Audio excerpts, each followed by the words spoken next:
Baie welkom by ons nuwe Bybelstudie reeks waarin ons vir die volgende 3 weke, dalk miskien 4 weke, 'n Bybelstudie gaan doen oor seker een van die lekkerste profetiese boeke in die Ou Testament.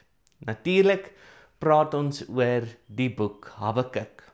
Dit is 'n lekker gemaklike, oningewikkelde Bybelstudie en ek wil jou uitnooi.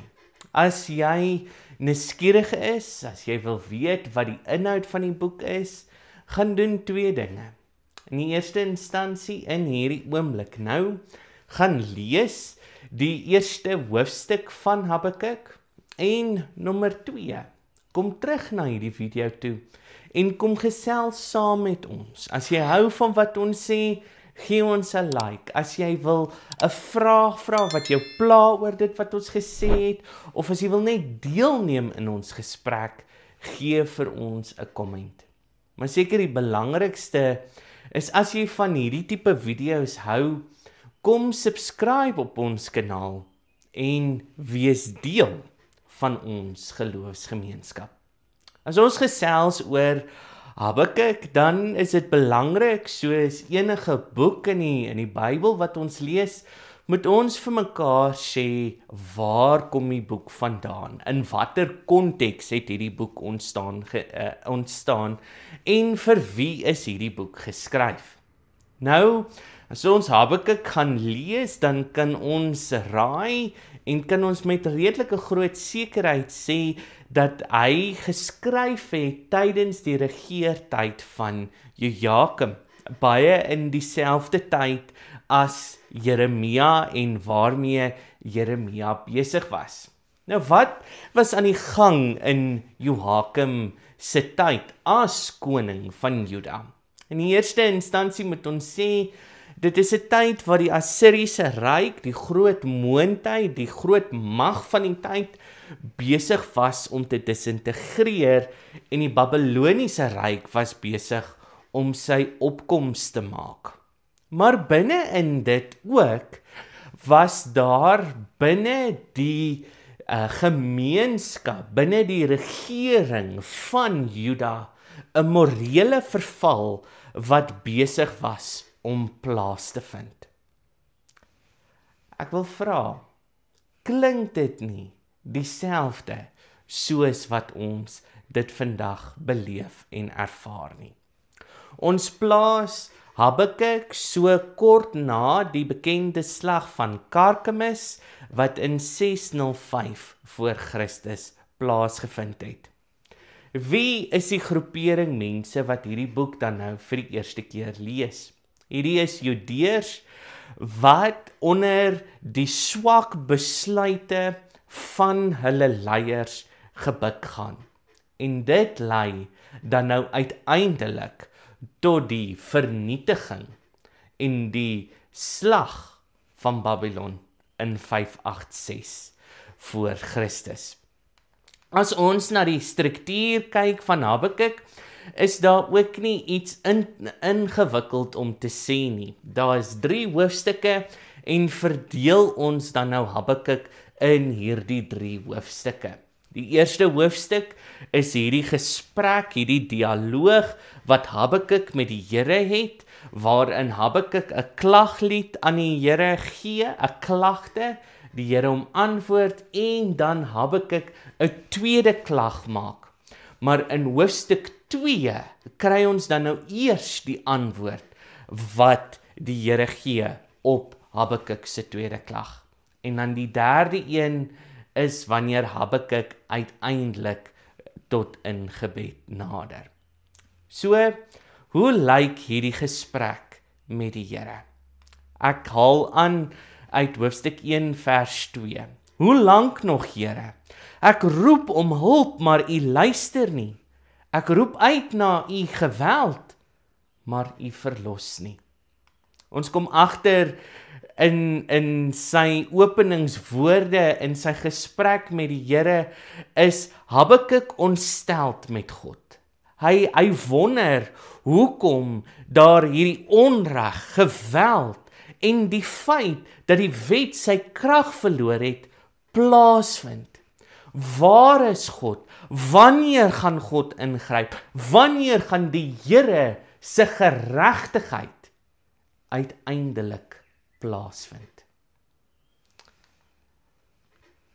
My vraag vir jou is, mag ons, wanneer ons na die onreg van die wêreld kyk, na die onreg wat aan ons toegedien is, na die onreg wat rondom ons plaasvind, mag ons kla by die Here. Mag ons ons hart by die tafel, by die voete van die Here neersit. En die antwoord is 'n onopwonde ja. Ons mag kla. Ons mag ons misnoë bekend maak. Maar ons moet altyd onthou dat hy, die drie-enige God, ons Here is. Die Here antwoord vir Habakuk.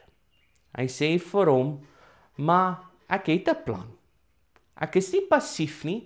Daar is iets wat gaan gebeur. Ek gaan iets doen om geregtigheid te laat seëvier in Jerusalem. Wat is die Here se antwoord?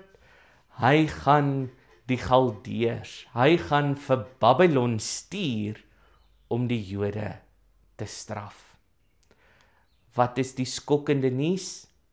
Die Here maak gebruik van 'n onheilige volk, 'n heidense volk, om sy werk te doen. Mag die Here boosheid gebruik? Kan die Here boosheid gebruik om sy wil te laat geskied? Dan herinner dit ons aan die woorde in Romeine 8, waarin Paulus dan nou sê, die Here sal alles ten goeie laat meewerk vir die wat in hom glo. Maar tipies mens is Habakuk geskok. Is Habakuk ontsteld? Is Habakuk ontevrede met die antwoord wat die Here hom gee? En dit is hier waar ek vandag vir jou bepleit. As jy vir die Here sê, gryp in. As jy vir die Here sê, help. As jy vir die Here sê, Here, ek kan nie meer nie, neem U die leiersels oor. Dan moet ons bereid wees om te aanvaar dat die Here se manier van dinge doen en ons manier van dinge doen twee verskillende dinge is. Habakuk is verward. Hoe kan die Here 'n onheilige nasie stuur? Hoe kan die Here sy eie volk verdoem? Hoe kan die Here sulke ongeregtigheid laat geskied? En hy doen dit aan die hand van 'n metafoor wat my al hoe meer aangryp hoe meer ek dit lees. Hy sê, die mensdom, die verskillende volke en nasies is soos visse in die see. En Babylon is hierdie skip wat ingekom het en met 'n vangnet ingekom het en al hierdie nasies opgeskep het, want dit is lekker en dis wonderlik en dis fantasties. En dan aanbid hulle hierdie vangnet wat al hierdie nasies opgevang het vir ons. Hoe kan die Here hulle gebruik? Hoe kan die Here sulke ongeregtigheid laat geskied? Die vraag wat ek en jy vir mekaar moet vra is, wat beteken dit vir ons hier vandag in Suid-Afrika? Wat beteken hierdie metafoor? In lyn met wat ons so 'n paar weke terug gesê het ten opsigte van Timoteus, moet ons vir mekaar sê, onthou, die Here het 'n plan. En die Here gaan, maak nie saak wie ons dink dit waardig is of nie waardig is nie, hy gaan daardie persoon gebruik om sy plan te laat geskied, of ons nou daarvan hou of nie. Ons moet daarmee vrede maak. Ons moet vir die mense wat in daardie posisies van gesag gesit word, sê, maar weet jy, Here lei hulle. Here gee hulle insig. Here laat hulle nie in hulle eie sondes verval nie, maar dat hulle na hulle medemens kyk. Habakuk, van die begin af, worstel met God. Worstel met die Here om 'n antwoord uit hom uit te kry. Worstel jy met die Here? Soek jy na sy geregtigheid?